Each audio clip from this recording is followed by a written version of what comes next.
Ang ebook po is straight to the point.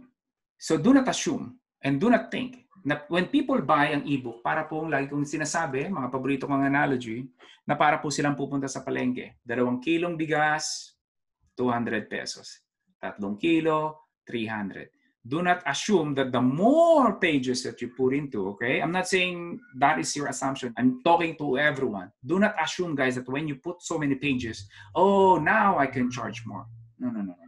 It is about finding the solution. Let me ask you, ano po bang mas smart thing to do? When people buy an ebook, they want results. Kaya sila bumili ng ebook. Whether they want to lose weight, they want to learn how to start an online business, they want to be better at English communication, they want to become a better parent, they want results. So ano po ba ang mas maganda?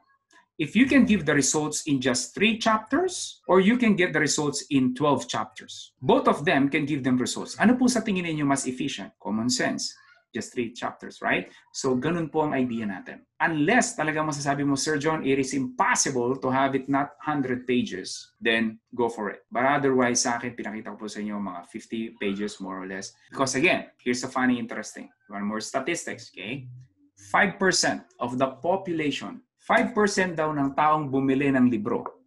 Only 5% ng bumili ng libro, ibig sabihin, nagbayad sila. Over 5% lang daw ang lumalampas sa chapter 1. Meaning, 95% ng bumili ng libro ni hindi lalagpas ng chapter 1. So, bigyan mo siya ng 300 chapters.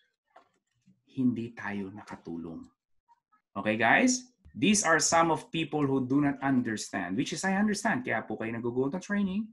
Baka kasi may mga misconception kayo. Tell me, sa mga bumili ng libro dyan, binasa niyo po ba cover to cover?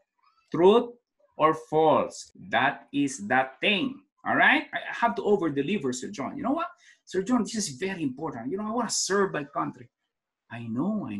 But parang bata yan eh. You know, wala pang ipin. Gusto mong kumain ng steak. Wait, before you go, do not forget to click that red subscribe button below. Appreciate it. Thank you for watching.